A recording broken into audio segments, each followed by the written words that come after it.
तो फाइनली आप सभी आंगनवाड़ी सेविकाओं का, सहायिकाओं का, आंगनवाड़ी से जुड़े सभी लाभार्थियों का और आईसीडीएस से जुड़े उन सभी कर्मचारियों का जो इस वीडियो को देख रहे हैं, मैं इस वीडियो पर स्वागत करता हूं।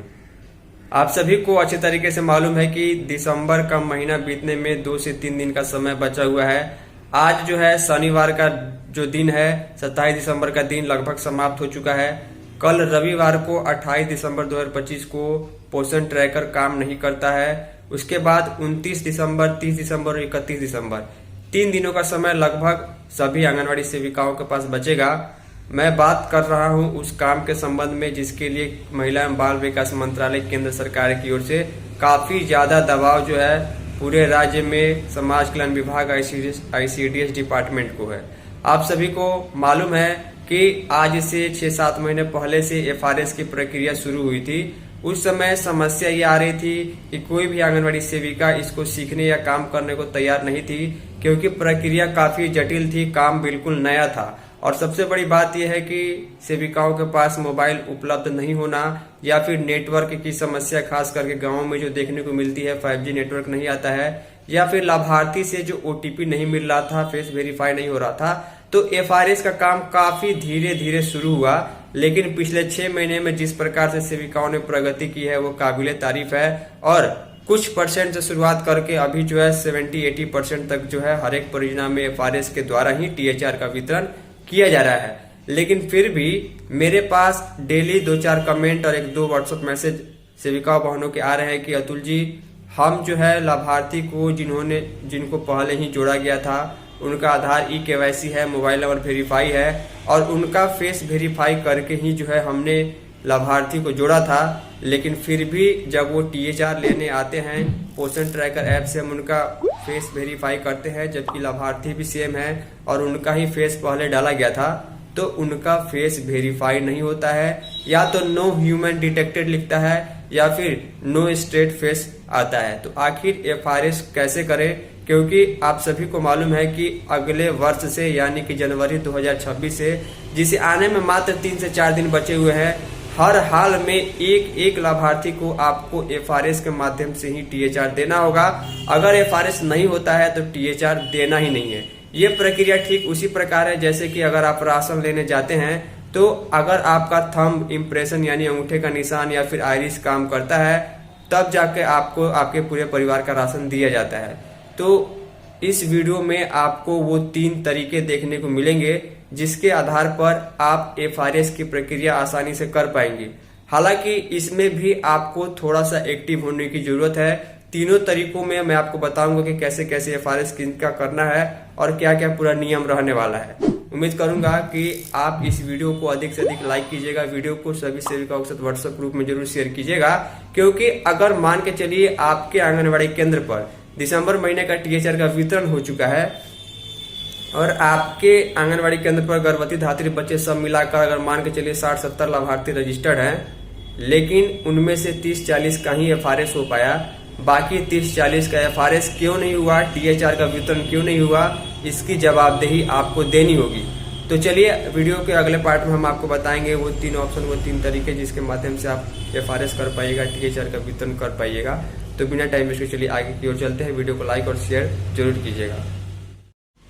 तो फाइनली जैसे कि आप सभी को मालूम है कि पोषण ट्रैकर ऐप का हमेशा नया वर्जन का अपडेट आता रहता है, तो पोषण ट्रैकर ऐप को आप अपडेट जरूर करते रहिए। मान के चलिए कभी आप एफआरएस करने जा रहे हैं लेकिन एफआरएस नहीं हो रहा है, तो सबसे पहले प्ले स्टोर में जाकर चेक करें कि उनका कोई अपडेट पोषण ट्रैकर ऐप का आया है या नहीं आया है। तो उसके बाद जो है आपको जो दूसरा तरीका है जिसमें जो है सामान्य तौर पर आप एफआरएस करते हैं, यानी कि डेली ट्रैकिंग वाले ऑप्शन में जाकर के जो फेस वेरीफाई करने का ऑप्शन आता है, तो उस फेस वेरीफाई करने वाले ऑप्शन में सबसे पहला तरीका यही है कि डेली ट्रैकिंग में जाकर के आप फेस वेरीफाई करें। लाभार्थी का फेस वेरीफाई वहां पर करने के लिए जो है जैसे ही नया मंथ शुरू होता है तो वहां पर सभी का टीएचआर करने का ऑप्शन आ जाता है। वहां पर फेस वेरीफाई हो जाता है तो उसी दिन टीएचआर की एंट्री उस लाभार्थी के लिए हो जाता है और उनका मैसेज चला जाता है। लेकिन दिक्कत ये आ रही है कि डेली ट्रैकिंग में जो है फेस वेरीफाई करने में जो है वहां पर फेस वेरिफिकेशन नहीं हो पाता है, या फिर नो ह्यूमन डिटेक्टेड लिखता है, या फिर स्ट्रेट फेस नहीं हो पाता है।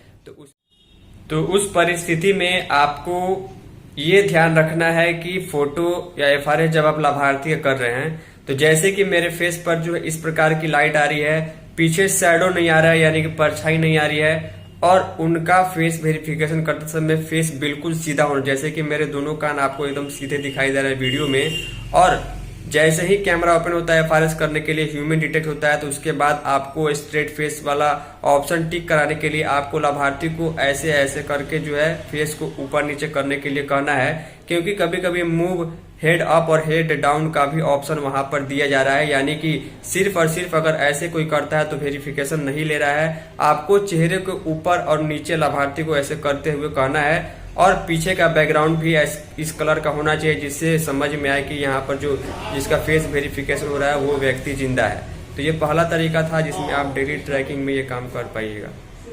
इसके अलावा जो है दूसरे ऑप्शन की अगर हम बात करें तो दूसरा ऑप्शन जो है आपको जो देखने को मिलता है वो ऑप्शन होता है कि वहाँ पर जिस प्रकार मैंने बताया हुआ है कि लाभार्थी के प्रोफाइल में जाकर के रिकैप्चर फोटो फेस रिकैप्चर का जो ऑप्शन होता है वहां से कीजिएगा।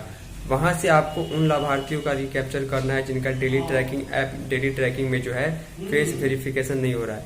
तो रिकैप्चर फेस वाले ऑप्शन में आपको क्या करना है कि वहां पर क्लिक करना है। क्लिक करने के बाद जैसे कि वीडियो की शुरुआत में मैंने काफी पहले बताया था कि रिकैप्चर वाले ऑप्शन में आपको जैसे ही फेस वेरिफिकेशन का जो ऑप्शन है वो खुलता है तो आपको लाभार्थी को ठीक वैसे ही पलक झपकाते हुए यानी आई ब्लिंक करते हुए चेहरा बिल्कुल सीधा, और आपको मोबाइल को ऐसे नहीं रखना है कि उनके चेहरे पर इस प्रकार का शैडो आए या फिर इधर जैसे कि परछाई आपको पीछे दिखाई दे रही है वैसा नहीं दिखना चाहिए। आपको बिल्कुल सीधा चेहरा उनको कैमरे में करने के लिए बोलना है या फिर वीडियो कॉल के माध्यम से आप कर रहे हैं तो, और उसके साथ साथ आपको आई ब्लिंक करते हुए चेहरे को थोड़ा सा मूव अप और मूव डाउन करने के लिए करना है। और इस प्रकार आप कीजिएगा तो निश्चित तौर पर आपका जो है फेस वेरिफिकेशन रिकैप्चर वाले ऑप्शन में हो जाता है। लेकिन रिकैप्चर वाले ऑप्शन में एक प्रॉब्लम ये है कि वहां पर आपका डाटा जो है लाभार्थी का सबमिट होता है। सबमिट करने के बाद वेरीफाई पर आप क्लिक कीजिएगा तो वो लिखेगा 15 सेकेंड के बाद कि आपका डाटा सबमिट हो गया है, आपको कुछ देर का वेट करना होगा। तो कभी कभी क्या होता है 1-2 घंटे में ही जो है उसका फेस वेरीफाई हो जाता है और डेली ट्रैकिंग में आप ओपन कीजिएगा तो डायरेक्ट THR भरने का ऑप्शन आ जाता है। लेकिन अगर फेस वेरीफाई नहीं हुआ तो फिर आपको दोबारा ये करना होगा। और रिकैप्चर ऑप्शन वाले में निश्चित तौर पर आपको काम आसानी से हो पाएगा, बस लाभार्थी को फेस अप और फेस डाउन और अच्छे से आई ब्लिंक करने के लिए आपको करना है। तीसरा जो ऑप्शन है जो अभी डिपार्टमेंट ने 24.9.9 वर्जन के अपडेट में दिया था, जिसमें गर्भवती हो या धात्री हो और नए अपडेट में एडोलेसेंट गर्ल यानी कि किशोरी लड़कियों के लिए जो है वो उनके घर परिवार के किसी एक सदस्य को नॉमिनी के रूप में जोड़ने का ऑप्शन दे दिया है। किसी भी गर्भवती धात्री या किशोरी लड़की में जो है नॉमिनी को कैसे जोड़ना है इसकी जानकारी मैंने दे दी है, चाहे वो उस महिला के भाई हो, बहन हो, माँ हो, पिता हो या फिर उनके हस्बैंड हो, उनके बच्चे हो या फिर उनके सास ससुर हो। काफी सारे ऑप्शन है, किसी भी जो है परिवार के सदस्य को आप जोड़ सकते हैं। उसमें उस परिवार के सदस्य का आधार नंबर लगेगा, आधार OTP लगेगा, KYC होगा, FRS होगा, और 2 ऑप्शन आपको हो जाएंगे अगर आप उसके लिए जो है जोड़ देते हैं किसी को अगर नॉमिनी के रूप में, तो या तो वो महिला है या फिर उसके नॉमिनी के रूप में जो भी जुड़ा हुआ है वो आए, उनका आप फेस वेरीफाई करके राशन दे सकते हैं। उसके बाद डेली ट्रैकिंग में वही ऑप्शन होगा, या तो नॉमिनी का फेस वेरीफाई करें या उस लाभार्थी का। अगर उसमें से भी नहीं होता है तो आप प्रोफाइल में जाकर रिकैप्चर करें। तो ये 2-3 ऑप्शंस हैं जिससे आप आसानी से कर पाइएगा और आपको हर हाल में ये काम करना होगा।